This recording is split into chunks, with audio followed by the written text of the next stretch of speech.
방정들 하시고 기도하시겠습니다.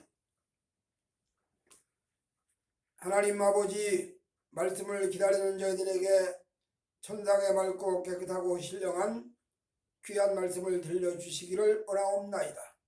그 말씀이 저희들의 영혼에 닿을 때에 죄악된 세상을 싸워 승리하는 힘을 얻게 하여 주시옵소서.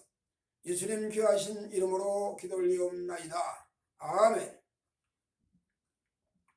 오늘 여러분들에게 들려드릴 하나님의 말씀은 디모데후서 2장 말씀입니다. 그 중에서도 특별히 7절의 말씀에 근거해서 예수의 주신 총명, 그런 제목으로 말씀을 나누도록 하겠습니다. 사람이 머리가 총명하다, 혹은 머리가 아주 스마트하다, 혹은 머리가 좀 둔하다, 답답하다, 이런 얘기를 우리가 많이 합니다. 사람들과 사람끼리.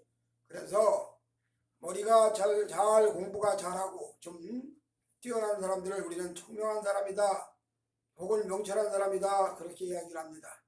그러면 이 총명이, 명철이 어디서 오는가? 야고보는 이렇게 두 가지로 이야기합니다. 하나님으로부터 오는 명철이 있고 세상으로부터 오는 명철이 있는데, 세상 지혜는, 즉 명철 지혜지요, 그 지혜는 뭐가 불량하고 어딘가 모르게 깨끗하지가 못하고 목적도 그렇고 결과도 그렇고 다 뭔가 좀 문제가 많은 것이 세상 지혜다, 즉 마귀로부터 오는 지혜다, 그런 얘기입니다. 그러나 하나님으로부터 오는 총명, 명철, 지혜는 깨끗하고 선량하고 좋은 결과를 가져온다, 그렇게 야고보가 딱 야고보서에서 설파합니다. 오늘 성경은 여러 군데서 총명에 대해서, 명철에 대해서 말씀을 하는데, 특별히 오늘 본문에 디모데후서에서 사도 바울이 영적인 아들 디모데에게, 예수께서 너에게 주신 총명이 있기를 원한다. 예수께서 너에게 주신 그 총명으로 네가 세상을 살아가고, 또 특별히 목회사역을 할 때에 하나님의 뜻을 잘 이루어드리는 그런 역사가 있기를 원한다, 그렇게 간절히 부탁하면서 하늘이 예수가 주시는 총명, 즉 야고보가 말한 대로 하늘이 내리는 지혜를 설명을 합니다. 그러면 하늘이 주는, 즉 예수께서 주시는 총명, 하늘이 내리는 이 명철과 하나님의 성전과는 어떤 관계가 있는가? 따로따로 떨어져 있는 것 같지만 다 연결되어 있는 것이란 얘기입니다. 한 끈에 연결되어 있어요. 그래서 성경은 하나님의 성전에 대해서 많이 이야기를 합니다. 오늘날 많은 사람들이 예배당을 가리켜서 성전이냐 아니냐 시비가 분분합니다. 오늘 물론 신약시대의 예배당이, 교회가, 즉 예배장소가 구약의 성전은 아니겠죠. 그러나 구약의 솔로몬 성전이라든지 이런 성전은 아니겠지만 하나님께 예배하는 집이라는 의미에서 성전인 것은 맞습니다. 거룩하니까, 거룩하신 하나님 앞에 예배하고자 오래 모인 사람들이 모인 그 집이니까 성전이 맞죠. 어쨌든 성전이든 아니든 그런 얘기를 하려고 하는 게 아니고, 하나님이 주시는 성전, 즉 이 성전 속에 하늘이 내리는 총명도 포함되어 있고 하늘이 내리는 지혜도 그 속에 다 포함되어 있다, 그런 얘기입니다. 그리고 성전은 우리가 늘 잘 얘기하는 대로 눈에 보이는 성전, 즉 예배당, 건물, 교회, 성전이 있고, 눈에 보이지 않는 불가시적인 성전, 즉 심령교회, 영혼에 있는 교회, 하나님의 나라가 이루어진 교회, 하나님의 나라가 이루어진 생명, 그런 생명을 가리켜서 우리는 눈에 보이지 않는 성전이라 그렇게 말을 합니다. 그러면 여러 번 말씀을 드렸지만 이 땅의 예배당은 천국의 지점이고, 천국은 하늘 성전의 본점입니다. 하늘 성전은 본점이고 이 땅에 있는 교회는 지점이니까 사실 연결되어 있는 거지요. 이런 맥락에서 한번 생각해 보도록 하겠습니다. 첫째로, 성전이 열려서, 성전이 보여서, 성전이 그 속에 이루어져서, 영혼의 성전이 이루어져서 총명을 받은 사람의 첫 번째 모델이 누구냐? 요나를 들 수가 있겠습니다. 잘 아시는 대로 요나는 하나님께서 저 니느웨로 가서 하나님의 복음을 전해라, 즉 하나님의 명령을 전하라고 명령을 하나님이 내립니다. 그런데 하나님 요나는 하나님의 그 명령을 안 들으려고 하나님 나 니네로 안 갑니다. 만약에 내가 니네로 가서 하나님의 속성을 내가 너무너무 잘 아는데 하나님 마음을 내가 너무 잘 아는데 내가 가서 니네 백성들에게 하나님이 심판한다고 얘기하면 그들이 만약에 회개하면 하나님은 심판 안 내릴 거 아니십니까? 그러면 심판 내린다고 한 나는 뭐가 됩니까? 나만 속된 말로 세상 말로 소망신 개망신 다 사는 거 아니겠어요? 그러니 나 그런 거 하기 싫어요. 안 갑니다. 그러고 니네로 가는 대신에 다시스로 정반대 방향으로 가는 배를 타고 뱃속에 배 밑창에서 내려앉았습니다. 그리고 그 맨 밑창에 가서 에라 기왕 밑창에 내려와 있는 거 편안하게 누워서 자자. 그러고 잠들어 버렸습니다. 배가 바다 중간쯤 왔을 때 갑자기 바다에 대풍이 일어나면서 그냥 뭐 별의별 역사가 다 일어납니다. 배가 이리 흔들리고 저리 흔들리고 깨져나갈 것 같은 요동을 치고 아니 이제까지 이 항로 우리가 이 항로를 한두 번 다닌 것도 아니고 선장이나 그 뱃사람들이 또 저런 사람들이 배를 보는 사람들이 배에 대해서는 바다에 대해서는 너무너무 잘 아는 사람들이야.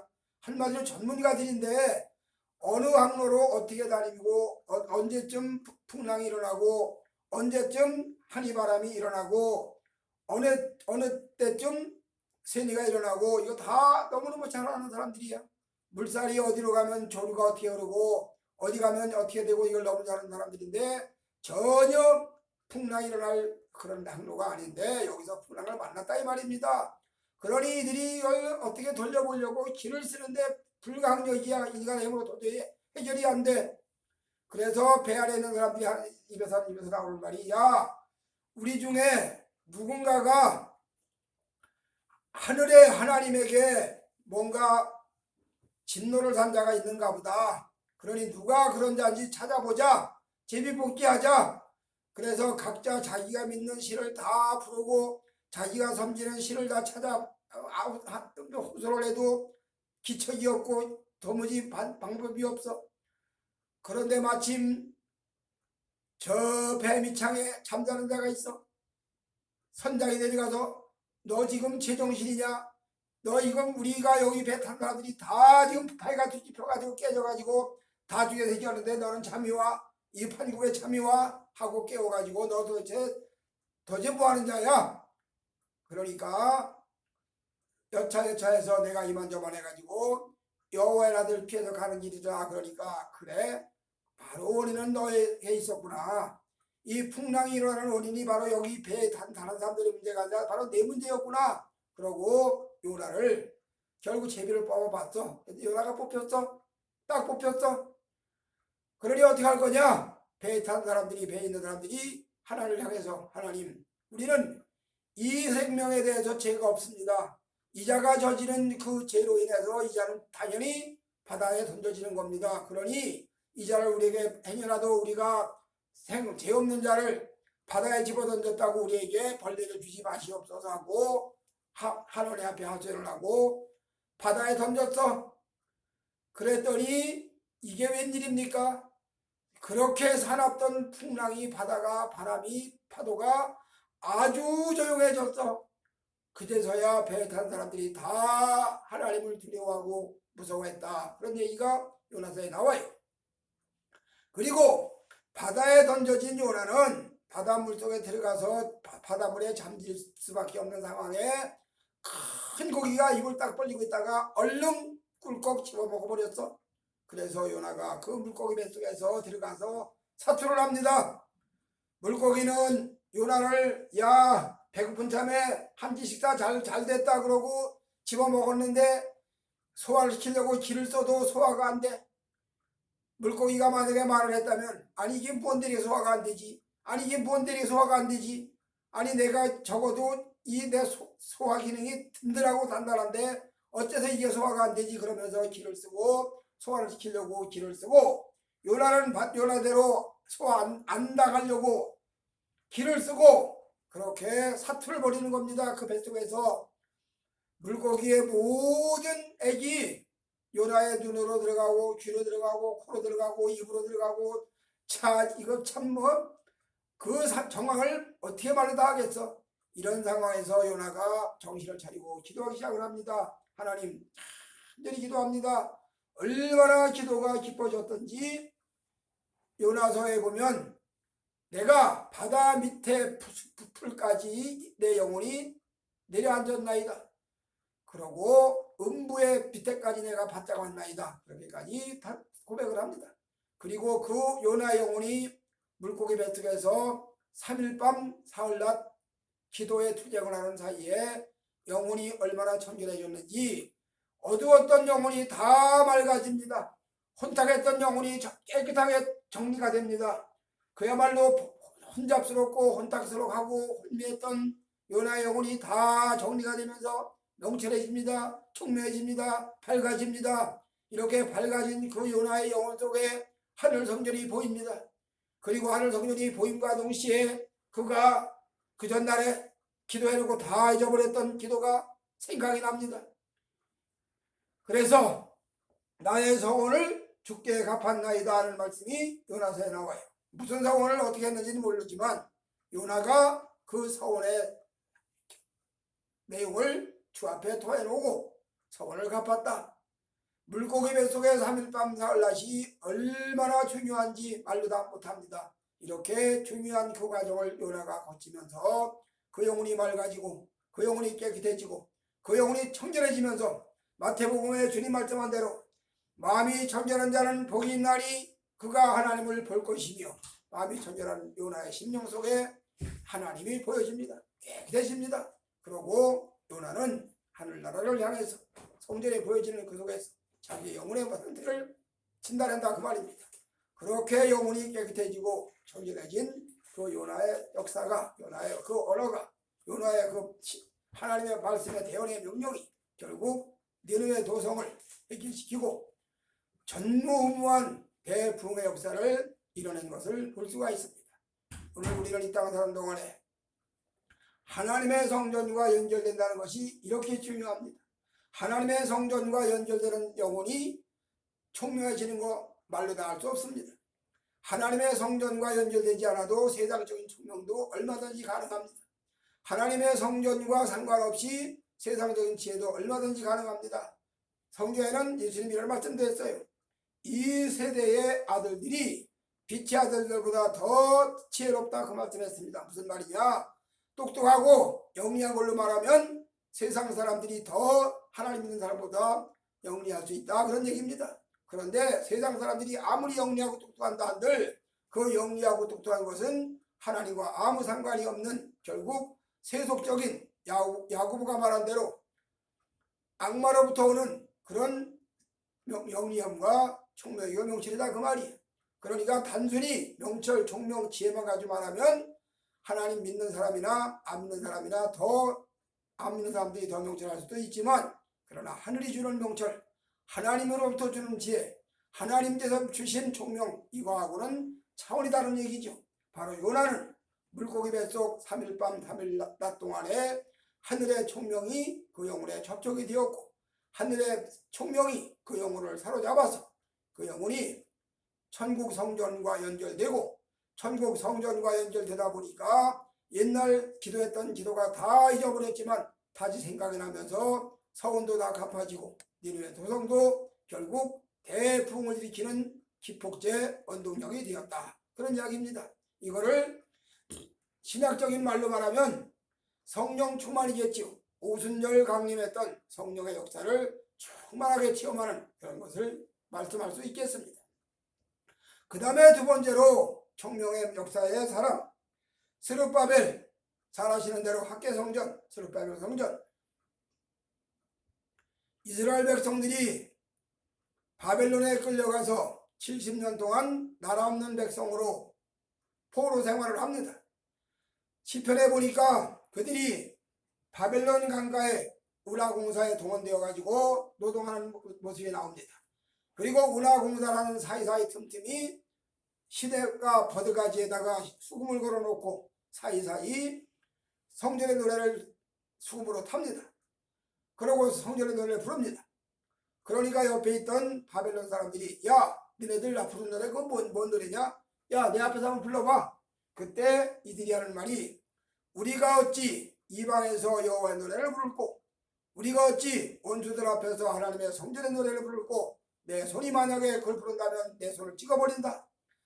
내 귀가 내 입이 여호와의 성전의 노래를 저 이방인들 앞에서 부른다면 내 입을 차라리 닫아버리겠다. 그런 얘기가 시편에 나옵니다. 무슨 얘기냐? 이방 70년 포로 생활하는 동안에 이들은 참 기가 막힌 일을 겪습니다. 말로 다 할 수 없는 어려움을 당하고 참 억울함을 당합니다. 악을 행하고 나서 그 악에 대한 징치를 받는다는 것은 당연한 거지요. 잘못한 자가 잘못한 거 벌 받는 거야 당연한 거지. 그런데 세상살이가 얼마나 오묘하고 신비한지 선을 행하고도 악을 행했다고 누명을 쓰고 징치받을 때가 많습니다. 반대로 악을 행한 자는 선을 행했다고 상을 받고 격려받고 장려받는 경우도 허다합니다. 이게 세상입니다. 이게 분명히 나는 그런 뜻으로 한 말이 아니지만 상대방은 그 말을 오해하고 곡해하고 철학을 역사가 다 일어납니다. 이런 모든 현상들 분명히 선을 행했음에도 불구하고 그 선이 악으로 돌아가는 경우가 허다합니다. 자, 이렇게 포로 생활하는 이스라엘 백성들은 선을 행하고도 악을 행했다고 억울함을 당해도 그 억울함을 누가 풀어줄 자가 없어. 성경에 보니까 어린아이가 미워짐을 당해도 그 어린아이를 가엾이 여길 사람이 없어.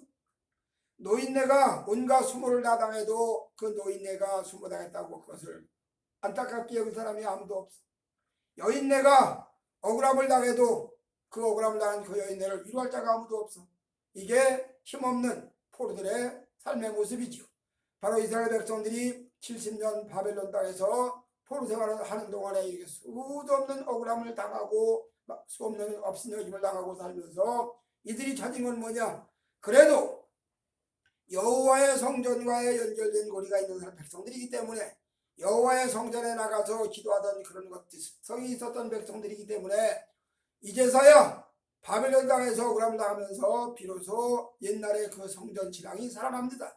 회복이 됩니다. 그리고 구하고 또 구하고 그렇게 해서 드디어 이들이 바벨론 땅에서 정화되고 성전해지고 다듬어지고 이렇게 되다 보니까 드디어 고레스의 소를 통해서 그들이 해방을 받고 자 너희들 다시 너희들 땅으로 돌아가라. 너희 옛날들의 고향 조국으로 돌아가라. 그러고 돌아와서 그들이 옛 땅, 옛 조국 땅에 돌아와서 다 무너진 성전, 다 불타버린 성전에 다시 스룹바벨 성전을 재건합니다. 흔히 말로 학계 성전을 재건하는 거죠. 그렇게 해서 학계가 성전을 독려하고 결국 스룹바벨 성전이 완성됩니다.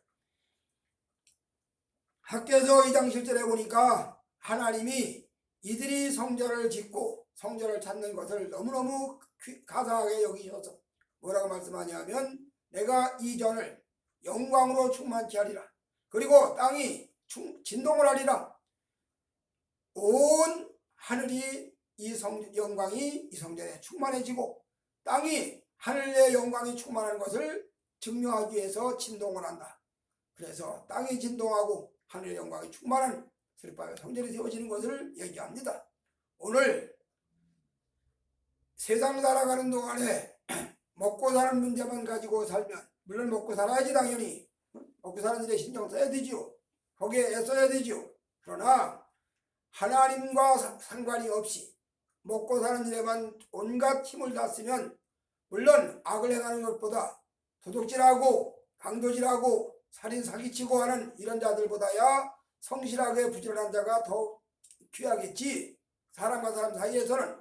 그러나 하나님 앞에서는 하나님과 상관이 없는 세상적인 의식주만 가지고 살아가는 사람들에게는 사기치는 자나 강도나 도둑놈이나 선량하다고 자기 딴에는 선량하다고 하는 자나 큰 차이 없어. 다 하나님과 상관없는 자들이야. 바로 이런 자들을 향해서 이스라엘 백성들은 스룹바벨 성전을 통해서 하나님과의 관계, 즉 대신 관계가 정확하게 세우십니다. 이렇게 하나님 앞에 나아가다 보니까 그들에게 하나님이 보장하시는데 사인하시는데 뭐 사인이냐? 자, 우리가 예수 믿고 구원받고 거듭나서 중생한 심령 속에 성령이 우리 속에 들어오셔서 내주합의를 하시는 것처럼 바로 스룹바벨 성전에 하나님이 내가 너희들과 함께한다, 내가 이 성전에 함께한다는 그런 사인으로 그 성전에 하늘의 영광이 충만하게 하고 하늘의 영광이 충만한 그 사인으로 땅이 진동했다, 그런 이야기입니다. 이렇게 스룹바벨 성전이 이스라엘 백성들에게 주어지는 상징, 말씀, 예표, 모든 것들이 너무너무 위대한 겁니다. 그래서 성전 중심으로 이스라엘 백성들이 성전 중심으로 여호와를 섬기는 신앙생활을 유지할 수가 있었다, 그런 이야기입니다. 이 땅에 살아가는 동안에 성전이 있었던 사람, 그런데 지금은 없어. 성전이 오랫동안 없어가지고 있긴 있는데 사용 안 해가지고 먼지가 가득 차고 거미줄이 끼고 사방간에 무슨 벌레가 우글거리고 성전이 있긴 있는데 황폐해졌어. 어떤 심령은 아예 성전이 없어. 어떤 심령은 성전이 있는데 다 회파됐어, 허물어졌어. 어떤 심령은 성전이 아주 깨끗하고 아주 잘 관리해서 그 성전에 가서 기도하면, 무릎 꿇어 기도하면 땅이 진동을 하고 두 손 들어 기도하면 하늘문이 열리고 이런 놀라운 역사가 일어난다, 그 말입니다. 기도 생활을 해보면 알겠지만 기도 생활 처음에 시작하면 보통 한 15분 내지 20분 정도, 좀 길면 25분 정도까지는 세상에 온갖 오염된 거 다 정리하느라고 너무너무 힘듭니다. 그거 다 뽑아냅니다. 그러고 25분 정도의 시간이 지난 후부터는 하늘의 생명이 강하게 접촉되는 것을 느낍니다. 이게 기도하는 사람만 느끼는 현상이죠. 오늘 바로 스룹바벨 성전의 인생들이 바로 이런 현상을 겪어냈다, 그 말입니다. 세상살이 온갖 찌들고 힘들었던 모든 삶의 고뇌를 다 하나님 앞에 나와서 토해놓을 때 그런 것들이 다 내려놓아지고 대신 하늘의 힘이 얻어지는 놀라운 사건, 그래서 하늘과 땅이 만나지는 사건이 열리고 하늘문이 열리면서 새 생명으로 연결되는 놀라운 은총 속에 잡혀드는 역사가 일어난다, 이 말입니다. 바로 스룹바벨이 이런 역사를 이뤄낸 사람입니다. 자신의 심령도 성전이 이루어졌고 이스라엘 백성들에게도 하나님의 성전이 이루어지는 역사, 그래서 성전에 가서 기도하는 사람들 지혜를 얻습니다. 성전에 가서 기도하는 사람들 총명을 얻습니다. 성전에 가서 기도하는 사람들 명철을 얻습니다. 그래서 이렇게 지혜를, 총명을, 명철을 얻은 자가 하나님 앞에서, 하나님 안에서 어떤 삶을 살아가는지는 너무너무 명확한 것이죠. 그 다음에 마지막 세 번째로 한나의 성전입니다. 한나의 총명, 한나의 명철. 자, 이 여성분에 대해서도 우리는 너무너무 잘 압니다. 분인나라고 하는 작은 여자가 날마다 한나를 그야말로 염장을 찔러댑니다. 아니, 아기를 못 낳는, 아들을 못 낳아서 대를 못 이어주는 여자가 무슨 큰 처야, 무슨 만며느리야. 내가 만며느리고 내가 큰 본처지. 나는 아이들을 낳잖아. 이러면서 아들 못 낳는 한나를 향해서 아들 낳는 분인나가 날마다 염장을 찔러대니 이 한나는 또 속성상 내성적인 성격이라 대항도 못하고 눈물만 찔찔 짜고 가슴만 치고 한숨만 쉽니다. 이런 여자가 성전에 가서 작정을 하고 기도할 때 그가 기도 응답을 받고 그러고 응답받은 그 결과를 고백을 하는데 뭐라고 고백을 하느냐? 내가 하나님 집에 도달했을 때, 즉 성전에 도달했을 때 나의 기도가 열려지고 내가 하나님 집에 갔을 때에 나의 어려운 문제가 해결되고 내가 하나님의 집과 그 안에 있을 때에 밤세상을 살아가는, 어두운 밤세상을 살아가는 인생들이 성전의 집에, 하나님의 집에 보금자리를 들고 거기에 안식을 하는 것은 말로 못하는 놀라운 역사를 체험하는 과정입니다. 바로 한나가 그 과정을 체험을 한 겁니다. 늘 갔던 성전이지, 늘 갔던 하나님의 집이지. 그래서 그때는 그냥 건성건성 지나다니고 지나갔어. 그런데 그가 막상 어떤 고충과 고난을 겪고 어떤 결정적인 사건을 만났을 때 하나님 앞에 결심하고 기도했더니 그때 보여줬던 성전은, 하나님의 집은 다른 차원으로 다가왔다, 그런 이야기입니다. 새롭게 세워진 게 아닙니다. 이미 다 하나님 집이 있었어. 이미 다 오래전에 다 있었어. 그러나 한나가 자기 심령에 하나님의 집이 이루어지는 것은 이때 처음으로 경험하는 겁니다. 얼마나 간절히 기도했던지 엘리 제사장이 여자여 독주를 끊어라. 언제까지 독주에 취해 있을 거냐. 즉 술 취한 여자가 들어와서 술정하는 걸로 생각을 하고 그렇게까지 할 정도로 그렇게 깊은 기도를 들어갔다, 그런 이야기입니다. 이렇게 기도하는 한나에게 하나님의 집은 놀라운 역사를 이루는, 자신이 아들 못 낳는 자신이 아들 낳는 걸로 끝나는 게 아니라 그 아들이 유대인들 이스라엘의 역사를 바꾸는 대사건을 일으키는 위대한 주역으로, 그런 인물로 등장하는 그런 아들을 낳았다, 그런 얘기입니다. 보통 아들만 낳아도 귀한 일이고 대견한 일인데 하물며 이스라엘 백성들을 이끌어갈 지도자로 부각되는 아들이 출생을 했다. 놀라운 일이지요. 너무너무 귀한 일이지요. 그렇게 되기까지는 한나라는 이 여인이 하나님의 집에서 기도했던 기도의 밤이 있었다, 그 말입니다. 하나님의 집에서 기도하는 기도의 밤이 있었던 그 여자의 그 역사가 아들을 하나님 주셨을 때 그 아들을 이스라엘의 지도자로 성장시키는 그런 결과를 가져왔다, 그런 이야기입니다. 오늘 디모데후서 2장에서 말씀하는 사도 바울이 디모데에게 교훈하는 말씀이, 자, 네가 예수께서 주신 총명 안에 있기를 원한다. 네가 예수께서 주신 명철을 가지고 살기를 원한다. 네가 예수께서 주신 지혜를 가지고 목회사역을 하기를 원한다. 그런 간절한 부탁이 담겨있다, 이 말입니다. 그리고 이것은 디모데에게만 해당되는 것이 아니라 오늘을 살고 있는 우리들에게도 동일하게 적용됩니다. 이렇게 동일하게 적용되는 하늘의 지혜를 얻어가지고, 그래서 대신관계, 늘 말하는 대로 하나님과의 관계, 대인관계, 사람과 사람과의 관계를 잘 정립을 해서 이렇게 생활해 갈 때 여기서 얻어지는 역사는 사람이야 도로 그 사람이 그 사람이지, 다 겉사람은 다 똑같지. 닭이 수탉이 없이 알을 낳아도 겉으로는 똑같아 보입니다. 크기도 똑같고 모양도 똑같대. 그런데 수탉이 없이 난 알은 병아리가 안 생겨. 무슨 얘기냐? 하나님의 생명이 있는 사람하고 하나님의 생명이 없는 사람하고 겉모양은 같을지 모르지만 속은 달라도 너무너무 많이 다르지. 이거를 예수님은 뭐라고 말씀하냐? 심령이 가난한 자는 복이 있나니 천국이 저희 것이며 마음이 천전한 자는 복이 있나니 저희가 하나님을 볼 것이며, 이렇게 말을 한다, 이 말입니다. 오늘 아무쪼록 저와 여러분이 사도 바울이 디모데후서에 교훈했던, 디모데에게 교훈했던 이 교훈의 말씀이 오늘 우리에게도 그대로 적용되어서 세상적인 총명 가진 자, 세상적인 명철 가진 자, 세상적으로 영리한 자, 세상적으로 똑똑한 자, 세상적으로 지혜 있는 자 얼마든지 많습니다. 이 시대는 다 똑똑하고 다 명철합니다. 혼이 하늘을 찔러요. 그러나 세상적으로 명철하고 총명하고 지혜로운 자들 하나님과 상관이 없습니다. 그들의 결과는 하늘나라의 하나님의 역사에 아무런 도움을 끼치지 못합니다. 아무런 재료도 내놓지 못합니다. 그러나 하나님께서 주신 명철, 하나님 주시는 지혜, 하나님 주시는 총명을 가진 자는 비록 겉모양으로는 똑같아 보일지 모르지만, 아니 오히려 더 못해 보이지, 더 약해 보이지, 그러나 그런 사람들을 붙잡고 하나님은 하나님 나라를 세워간다, 그런 이야기입니다.